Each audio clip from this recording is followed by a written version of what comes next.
Dark Souls 2, the most argued about game in the whole franchise. Some call it a masterpiece, some call it trash, and some would rather pretend it never happened.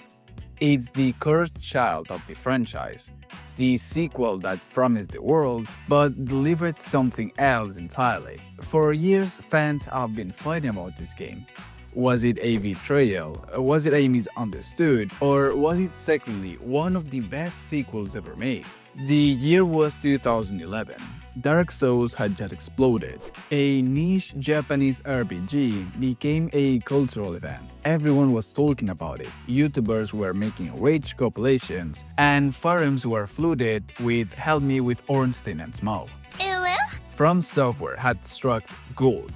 A sequel was inevitable. But there was a problem.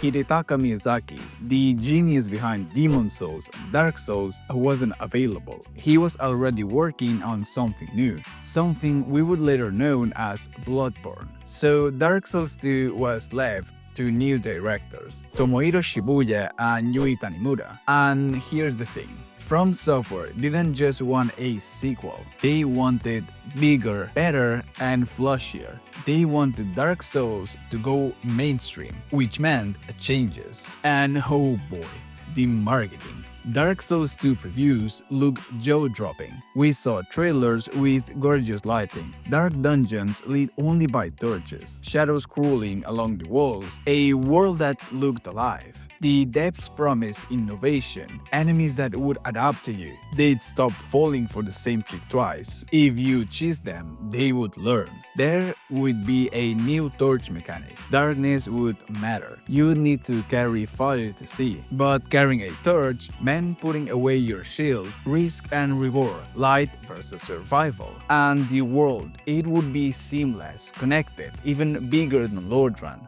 Fans ate this up. The hype was massive. This wasn't just a sequel.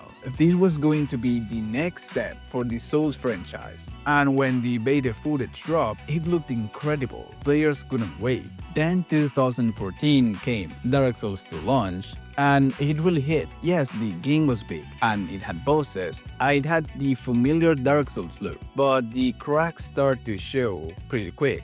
The lightning system was gone, the torches were mostly pointless, and the enemy AI was, well, a little bit dumb. The final game looked flatter, less detailed, and the previews had oversold it. The world was massive but disconnected. You'd climb a ladder and suddenly you'd be in a castle in the sky, take an elevator from a swamp, and you end up in a volcano. Geography in Drangleic was more fantasy than reality. Players were confused. This wasn't what they were promised. Dark Souls 2 quickly gained haters. The combat felt different, heavier, floatier, and less sharp than Dark Souls 1. Rolling was tied to a stat called adaptability. If you didn't level it, your dodge was useless. And it felt unfair, like the game punished you for not knowing obscure mechanics. The hitboxes didn't help. Enemies could hit you even if their weapons clearly missed. You would die from attacks that shouldn't have connected. And the bosses, quantity over quality.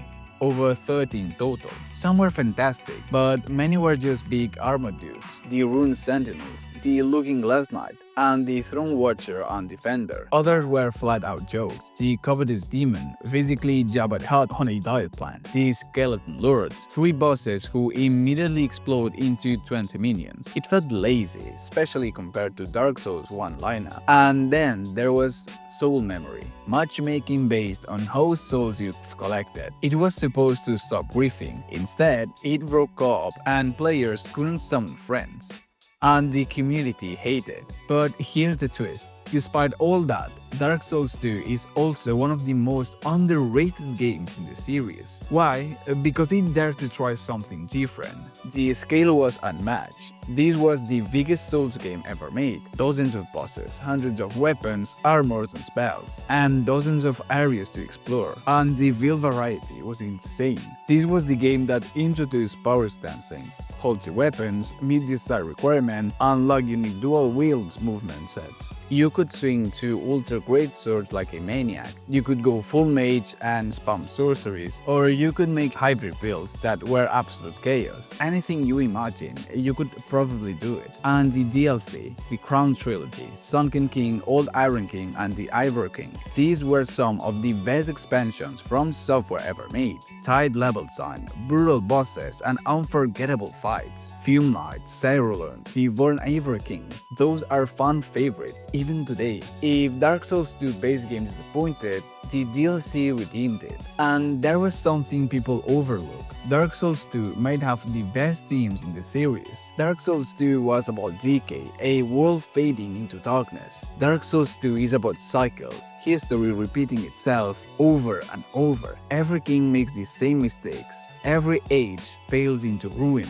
Even you, the player, you're caught in the loop. It's tragic, bleak, and poetic. Drangleic feels different from Lordaeron because it is different. It's not the same kingdom, it's what comes after. A new world built on top of an old one. The ruins of one age forming the foundations of another. It's a game about inevitability, about futility, about how no matter what you do, the cycle continues. That's heavy stuff for an action RPG. But let's not sugarcoat it.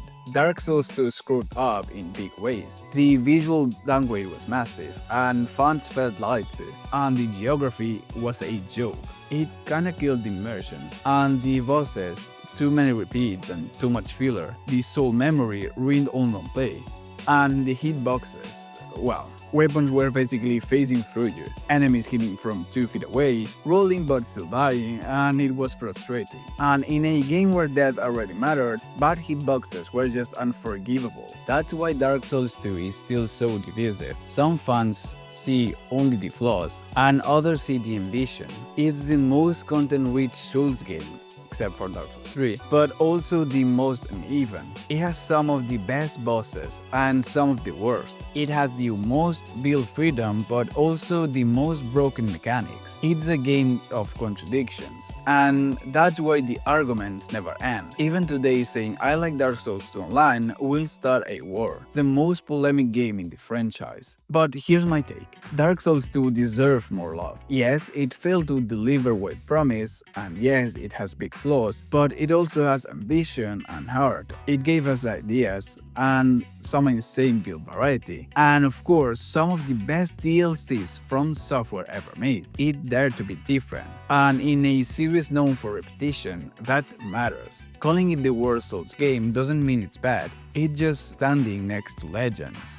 So is Dark Souls 2 the weakest in the series? Probably yes. Is it misunderstood? Absolutely. It's messy, it's flawed, but it's also brilliant in its own way. Dark Souls 2 is the black sheep of the franchise, but sometimes the black sheep is the most interesting one. So I hope you enjoyed this video and see you soon, random internet brother.